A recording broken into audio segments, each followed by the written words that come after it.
to 30-minute reviews. I am Adam. So, last night was episode 5 of The Time Traveler's Wife. The show that I have had issues with the entire way through. And much like, I think I mentioned it with the girl from Plainville as well, where there was one episode that kind of just felt like filler, with one or two important bits of information that needed to be exposited, like, peppered into it. Where it's like, I don't need a full episode devoted to, especially considering it's a limited series. This is a limited series, and this is the last episode of the limited series, or second to last episode of the limited series. They have the finale next week, or next Sunday, the finale. So, the question I have after watching this episode is, why? Why is it that the show in question that we're watching here feels like, because here's the thing, we know Henry dies by the end of this, because they're not exactly hiding that information. We see, like, in the first episode, we see his severed feet hanging out in the alley. In the, we also see that blood, like, mess in his bathroom. Which, is his blood. And then there is and the question I have is, as they degrade, would they stop traveling through time? Or, like, if a worm eats part of him because he's dead, or like a fish, if he's thrown into an ocean, into the river, if like a shark were to eat him, I don't know. So we know he's headed for his death. We know that that's the impending end of his story. The problem is the show seems like it wants to keep wasting time here. And I feel like there was a better way to tell the story here, where it's like, okay, well, why do we need to see the story with the family? Because presumably the entire next episode is going to be about his death. Because if it's not, then what are we doing here? Is the question I have. What's the point of showing that he will be eventually murdered if he won't be eventually murdered on the show? And I feel like that is an important thing that needs to be addressed by the time the show ends. And if that's the case, and they're going to juxtapose their eventual wedding with his murder, then I don't understand how that would mesh.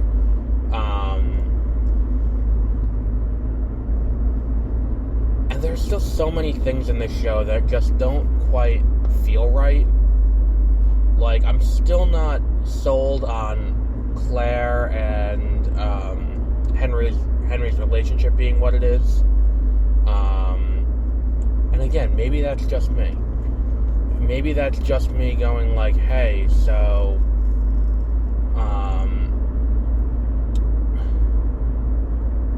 like, it's so creepy.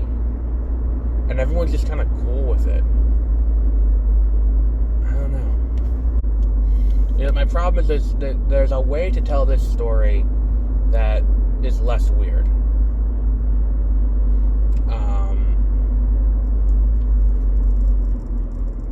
And, like, I mean, look, I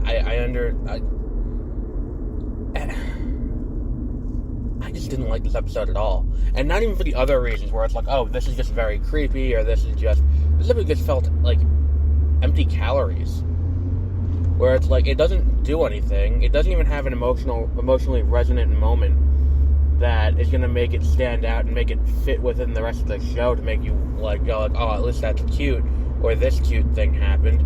It's like, oh, cool, here are 6 more characters who all talk the same. Like, it's not a good expansion of what we've been doing up until this point. Like, nothing that's expanded on in this episode is anything new in particular. Which is a problem. It's a problem. And then comes the question of, where does the show end off? How do you wrap up a show like this in one episode, where it's like they've been kind of meandering for 2 episodes, and the biggest problem I have is that we haven't actually seen them get into a relationship and actually, have that moment where they do fall in love. If that's supposed to be the selling point of the show, the only things that kind of, work are like the inevitability of his, of their relationship is the only thing that really pushes them together. And again, the show hasn't explained how they know things can't be changed. And don't give me that bullshit, well, in the book, I don't care. I didn't read the book. I shouldn't have to read the book. If I'm watching the TV show, the book should be ancillary. The book is not what I'm here to do. There should be no required reading for a TV show or a movie. That's the kind of thing that I'm always advocating for when I talk about comic book movies, or when I talk about science fiction adaptations or anything else. I always say you should not have to watch or read the book to understand the movie. That is not important, and it is not something that needs to happen.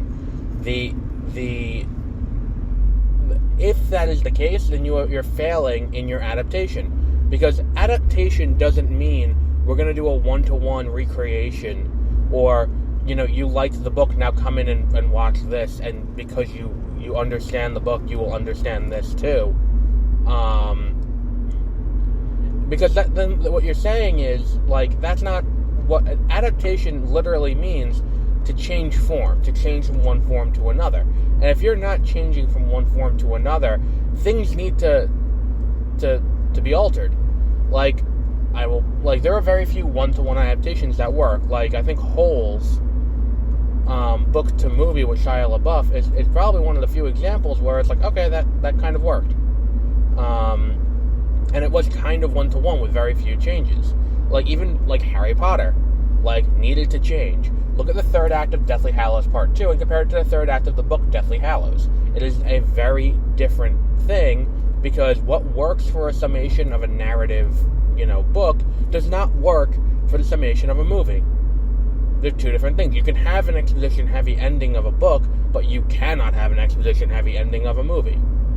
That ends in, could you imagine if they did the ending of the book in the movie, where it's just there's a fight for a little bit, and then Harry separates everyone and stands in the middle of the room and explains how the Elder Wand changed hands 5 times, and then now he's really the master of the Elder Wand, and that if Voldemort were to repent and reclaim the lost parts of his soul, then he won't, defeat him. Could you imagine if that's how they ended the book? Come the fuck on. That would not... could you imagine if that's how they ended the movie? That would not work in a theatrical setting. It works in a book, because a book you can deal with, exposition heavy. For a summation. It's kind of like a whodunit then. And for something like this, I shouldn't have to understand how everything works in the book. Cool. In the book, he has tried to change things, and it doesn't happen. Awesome. Good idea that they illustrated that, rather than just being well, I can't do it because I said so, because the guy who trained me said I can't do it. Oh wait, the guy who trained me was also me. And it's well, can we, address this? Can you show me that the timeline is immutable? That's one of the biggest rules of storytelling, is show, don't tell. Don't tell me a rule. Show me a rule. Show me something where, in that episode 2, I'm going to keep going back to this, because it's the perfect example of where you can do this, and you can have it fit, and then it not be, oh, well, he's just saying he can't do that. that scene where he goes through, where he's sitting there on the, he's sitting there with his younger self, and his mom is outside. His mom had just called the school, and the school has verified that he is, in fact, in school in that moment, and his younger self is sitting right, there, and he goes, well, why don't I run up to her right now and be like, okay, so, like, I'm here, therefore I'm traveling through time, like, and then his old self says, it won't work. What you could have done instead was, like, go and like, the smartest thing they could have done in that scene was have, like, a crowd there, and they keep stopping him from getting to his mother. Because then it's like, okay, so the timeline is pushing back, and it's acting in a way to keep him from changing things. Okay, I understand that. I visually can see that that's happening. And the only person in the scene who's telling me that it can't happen is not him. I'm seeing a visual representation of this claim he is making. They also could have done, like the idea, there's nothing you can do to stop her, which is ridiculous, because, like, the problem is with that idea, that there's nothing you can do to stop her. It's the same thing, I think I addressed it with, with, that other, when I talked about, when I talked about, what was it, last week, I think it was, when I talked about Amy and Rory, and, we can't go back, like, once you get sent back in time to 1920s Manhattan, I could never come back and get you, and it's like, well, why can't they just meet you in New Jersey? Or why can't you pick them up, like, 3 days later? Because that's a fixed point. Like, there are ways to get around as long as you don't think about it too hard. And the same thing with, like, and what I'm looking at here is, why don't they do like they did in Season 3 of The Flash? If you're trying to avoid someone's death, change small things around it, because you can't change the fixed point. But you can change the things that lead up to the fixed point that will cause the thing to happen. So, like, couldn't they go and let the air out of the tires on the car? Or would something stop them from doing that? Like, there are plenty of things, like, that can be done to prevent them from getting into the car. If he calls the police and reports the car is stolen, and they get pulled over, wouldn't that also solve the problem? Because then they wouldn't get into the car accident? Like, there are plenty of options of things that can be done. Plenty of options out there. And it's just like, well, nothing can, like, show me them trying these things. Like, there's 9 million Henrys in that scene, but show me them trying things. So now as we move into his murder, which is going to be the next big, event of the show, is going to be the inevitable death of Henry. Well, what about, how does that work? What does it matter that, can the timeline be changed? Or all of that? Or was Henry lying? And is that why we didn't see it? Because unless Henry is, like, unless the only reason we shouldn't have seen an immutable timeline at that point is because Henry was lying. If Henry's not lying, then we should have seen attempts to change things. And at which point, my question becomes, well, why is Henry so unwilling to change things? Like, just because? Like, is there an actual reason why he won't change things? And if so, why is that?